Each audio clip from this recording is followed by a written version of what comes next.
Caroline Gleich is a ski mountaineer and environmental activist who has contributed to Outside Magazine on a wide range of topics. She announced that she's running for Mitt Romney's Senate seat. Here's a clip of Caroline announcing her run. I just filed my candidacy for U.S. Senate. I am terrified and excited, but this is a really cool opportunity. I have always been an underdog for my entire life, and when I told people about my dreams of climbing and skiing the biggest mountains in the world, they told me, "You're too small and delicate. You're not strong enough. You don't look like a mountaineer." So I'm used to doing what people tell me is impossible. I'm really excited for this opportunity. I'm Caroline Gleich, and I'm running for U.S. Senate. Welcome to the Outside Show, Caroline. Thank you so much for having me. So, Caroline, what made you want to run for office? Yeah, I have been an activist, a citizen activist for the last decade and a half, and I've been really interested on how we can use government as a tool for problem solving. And I've been disturbed by a lot of the problems that I see in Utah and beyond, and so I decided to file my candidacy to try to make the change that I want to see.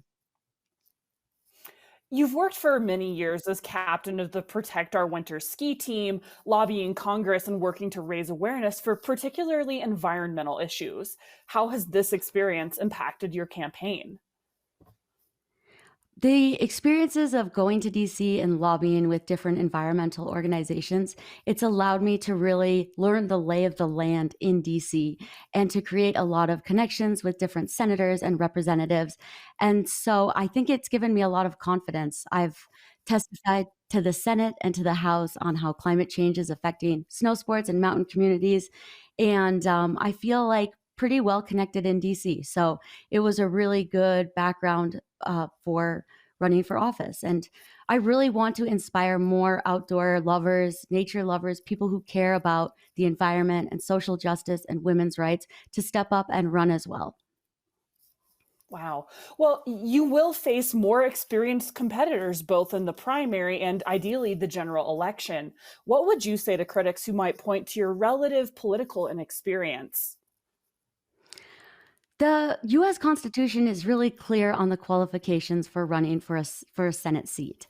And I pass all of those qualifications out that the Constitution lays out. So I think that democracy only works if people participate. And I'm trying to show that we don't, we need more everyday people to run, not professional politicians or people who are independently wealthy. So I'm hoping that I can help inspire more people who care to run for office. Besides the fact that you're one of the only candidates who has climbed Mount Everest, you're also a young, progressive female candidate running in a district that hasn't elected a Democrat since the 70s. How do you expect you'll navigate that challenge, and what else sets you apart as a candidate? Yeah, not only has Utah not elected a Democrat since the 70s, but Utah's never elected a woman senator either. I'm 38 years Wow. old, which is the average age of Americans right now, and the average age of Utahns is 33. So I feel uniquely qualified to represent more of more younger people's issues, to be a voice for youth. And yeah, I think a lot of the mountains that I've climbed, people told me I had a low probability of success. So I'm used to trying things that are a long shot, frankly, and there's no one better to do it than me and our community, our outdoor community. What issues do you find young folks in the area you live in gravitate towards most, and how do you plan to speak to them? Um, Definitely, we have a lot of environmental crises in Utah. The drying up of the Great Salt Lake is a public health crisis, and we need more of our elected officials to address that. The impacts of the climate crisis. I hear from so many young people who are having really debilitating anxiety about the climate crisis and the existential crisis of our future. There are projections, the climate projections show that by the year 2100, Park City will lose all of its snowpack. But it's much more than that. It's air quality and it's our public health and it's the way that, burning fossil fuels contributes to to public health problems, and those are disproportionately felt by people of color and frontline communities. And so I felt like this was a natural step for me to grow my activism and to step up and lead Utah. So, a lot of times we tend to think of this country in strict red blue terms, but the reality is always more nuanced and complex. What have you learned about Utah's electorate that makes you think it's more purple than maybe the rest of the country assumes? If um It's in Utah's a really interesting state. I do believe that in the next 5 to 10 years, Utah will go blue. We have a growing younger population, and they're tending a lot more blue. And an interesting demographic are young Mormon women who are tending to Mm, be more progressive. And our elected officials, they haven't exactly addressed a lot of the issues that Utahns care deeply about. So I'm really excited to mobilize youth voters, to mobilize women voters, and to expand the electorate. And a election doesn't mean as much if there's not a real competition. We have to give people choices to turn out to the ballot. So I'm also really excited about the opportunity to support the leadership of more of the down ballot candidates for the Democratic Party mm. and really mobilize voters to turn out for them as well. I think that's really interesting. And in your experience, how do the more conservative parts of the Utah population, how do you feel that you're going to reach to them with your message about climate change, outdoor access? I think a lot of folks, regardless of political party in Utah, enjoy these outdoor spaces, enjoy skiing, enjoy connecting with the environment. How do you want to bring them into the issues that you feel most passionate about? People are really hungry for change politically right now.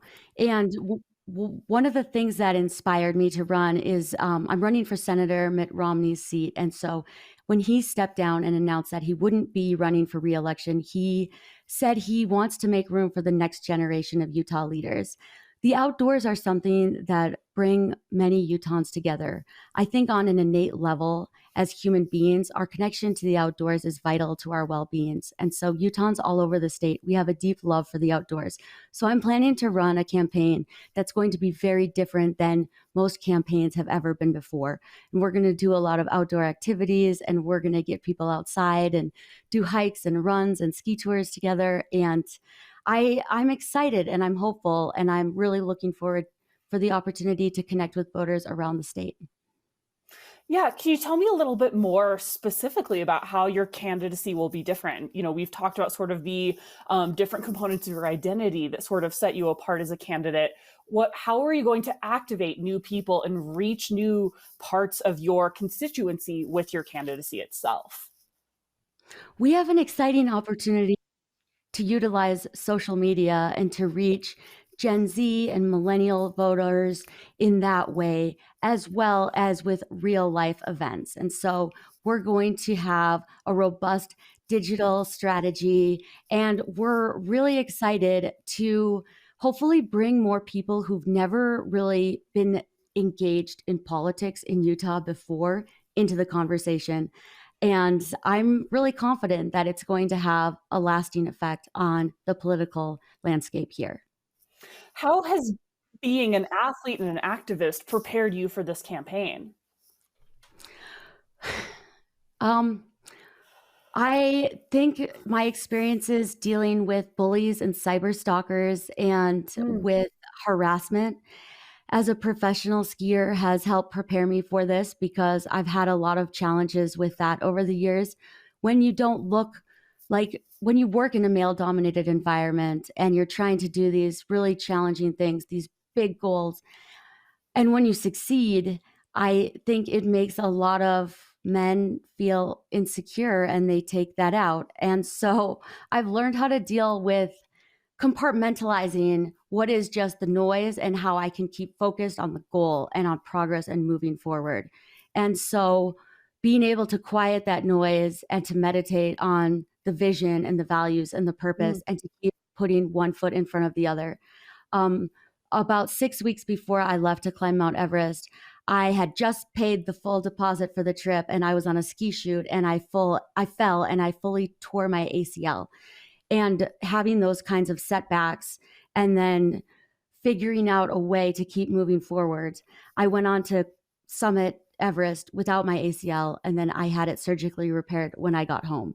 And just the mindset of being on an expedition, there are so many things out of your control, the weather and the travel, and if your bags show up or not. And so being able to deal with an uncertain outcome, I think it will be a really good mindset to bring into this campaign cycle.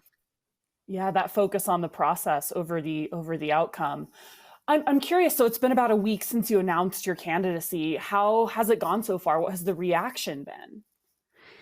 Yes. So it's been really overwhelming, and it's really been incredibly heartwarming to get so many messages from people around the state, around the nation, around the world.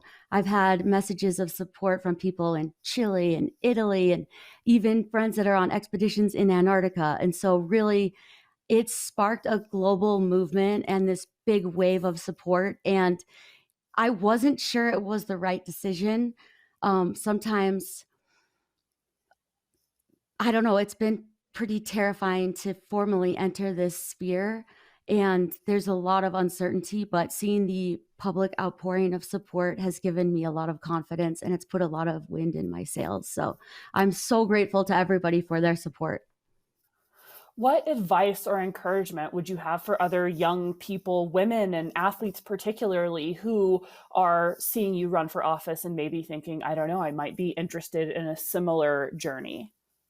Yeah, there's so many great organizations to help train people to become political candidates. So I did some candidate training through an organization here in Utah called Utah Women Run. And I would encourage folks to get involved with their grassroots nonprofits, whether they're environmental or whether they're political organizations, but to start, showing up to your Utah legislature, to your state legislature, showing up to city council meetings, learn how to lobby, get involved with government, because politics doesn't have to be this space that is so demonized in our culture today. What the spirit of government is concerned citizens trying to figure out solutions to the problems in their communities. And so I really believe in the spirit of democracy and citizen participation. Well, thank you so much, Caroline. We are excited to follow your journey. Thank you for taking the time to talk with us today. Thanks so much for having me.